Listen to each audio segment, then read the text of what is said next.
की press conference आज Jammu and Kashmir Shri Guru Ravidas सभा हेड ऑफिस कृष्णा नगर की तरफ से की जा रही है और मैं professor Girdhar Lal Thapa one of the members of this ad hoc committee आप सब मीडिया बंधु का आज की प्रेस कॉन्फ्रेंस पे वेलकम करता हूं, स्वागत करता हूं, आप सबको जी आयन करता हूं। जैसा मैंने आपको बताया कि ये कॉन्फ्रेंस जो है ये ऑल जम्मू कश्मीर श्री गुरु रविदास सभा किशन नगर हेड ऑफिस की तरफ से की जा रही है और this conference is going to be held under the convenership of engineer R C. Basir. मैं 2-3 मुद्दों पे बात करूंगा। पहले तो आपको मैं ये बताता चलूं कि ये एडहॉक बॉडी जो है कब बनी, कैसे बनी। यहाँ पे कुछ ऐसा माहौल जो है वो बन चुका था पिछले 10-12 साल से। मुझे शर्म आती है कहते हुए भी कि ये टेम्पल जो है, ये गुरुद्वारा जो था, ये था श्री गुरु रविदास टेम्पल, श्री गुरु रविदास का गुरुद्वारा। बट अनफॉर्चुनेटली यहाँ अंडार श्री गुरु रविदास की कोई कथा होती थी, ना उनका सत्संग होने दिया जाता था, ना कोई कीर्तन आरती होती थी, ना किसी को आने दिया जाता था। तो बरादरी ने जब ये समझा भी ये हद होगी तो मजबूर होकर के 29 दिसंबर 2024 को एक जनरल बॉडी मीटिंग जो है वो बरादरी ने कॉल की, जिसे हम जनरल इजलास कहते हैं। This was totally under the provision of the constitution of the सभा। और वहां पर एक एडहॉक कमेटी जो है under the convenership of engineer R C. Basir जो है ये चुनी गई। और मैं आपको बताता चलूं कि जब ये 29 दिसंबर को कमेटी जो है ये बाजूद में आ गई एडहॉक कमेटी, तो उसके बाद भी जो हमारे होस्टेड प्रेसिडेंट थे उन्होंने जो है बहरहाल 2 लाख से ज़्यादा पैसा जो है वो बैंक के खाते से निकलवा लिया। और कुछ एक ये भी हमें काउंटर फाइल्स मिली है कि कुछ एक उसने गुरु रविदास जी का प्रकाश उत्सव बनाने के बहाने पैसा 2-3 लाख रुपए वो भी इकट्ठा किया, वो भी ले गया और जाते जाते ना जहाँ कोई पाई पैसा छोड़ा ना कोई रिकॉर्ड छोड़ा।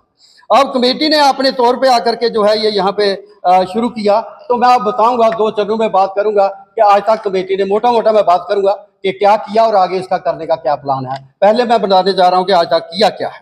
अब कमेटी जो है इसने आकर के आपने देखा कि एक रेनोवेशन का वर्क जो है वो किया है और उस रेनोवेशन में अपग्रेडेशन एंड रेनोवेशन जो है वो अभी आपने देखा उद्घाटन हुआ हमारे सभा के ऑफिस का।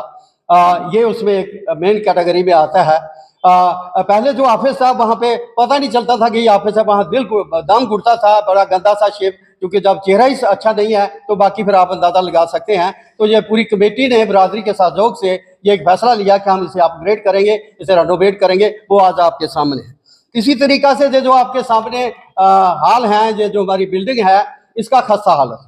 मेरे ख्याल सफाई में कोई 4 ट्राली जो गंदा जो है, मिट्टी जो है वो निकाली गई और उसके ऊपर छत के जितने भी आउटलेट जो है वो सारे चोक्ड थे, बंद थे और बिल्डिंग का जो है इसका बहुत बुरा हाल जो है वो हो चुका है, क्योंकि पानी बाहर निकला नहीं। लेकिन ये सारा कुछ जो है मैं बार बार कह रहा हूँ ये तब हो पाया जब सारी बरादरी का सहयोग जो है इस कमेटी के साथ है। कमेटी का मैं आपको बताता हूँ कि ये 11 मेंबर की कमेटी है, इंक्लूडिंग कन्वीनर मिस्टर आर.सी. बसीर। ये सारे ही जिस दिन से ये कमेटी वजूद में आई है ये बड़े सिंसियरली, सीरियसली, हार्डसली और निष्ठा के पूर्वक जो है ये काम कर रहे हैं, तो जाकर के ये जो है ये सारी चीज़ें होगी। फिर जब ये कमेटी बनी तो इमीडिएटली तब हमारे प्रकाश उत्सव था श्री गुरु रविदास महाराज जी का। तो इस कमेटी ने पूरी बरादरी के सहयोग से, डिफरेंट सभा जो है उनके सहयोग से एक बड़ी ग्रैंड शोभा यात्रा जो वो निकाली और फिर प्रकाश उत्सव जो है उसे भी इसी किशन नगर प्रांगण में जो है बड़े सक्सेसफुली जो मनाया। उसके बाद कमेटी जो है वो लोग जिन्होंने उस शोभा यात्रा में सहयोग किया, एक अहम रोल प्ले किया, चाहे उनमें लेडीज थी, चाहे जूथ थे, चाहे प्रोमिनेंट सिटीजन थे, चाहे डिफरेंट हमारी सभा से बरादरी की। तो इस एडहॉक कमेटी ने एक फंक्शन रखा उन तमाम लोगों को, जिसमें मैंने कहा कि प्रधान थे डिफरेंट सभा के, हमारे प्रोमिनेंट सिटीजन थे जिनको हम आज सुपर सीनियर सिटीजन कहते हैं, those who are in between the age group of 80 to 90। तो सारे बच्चे जो है इनको आकर के जो है यहाँ पे सम्मानित किया। फिर कमेटी ने 14 अप्रैल 2025 को भारत रत्न बाबा साहब डॉक्टर B.R. अम्बेडकर का बर्थडे जो है वो बड़े धूमधाम से यहाँ पे मनाया और उसमें गेस्ट स्पीकर जो हैं वो JK ज्योति जो है इससे बाहर से जो है वो आकर के जो है उन्होंने लोगों के साथ जो है वो इंटरेक्ट किया।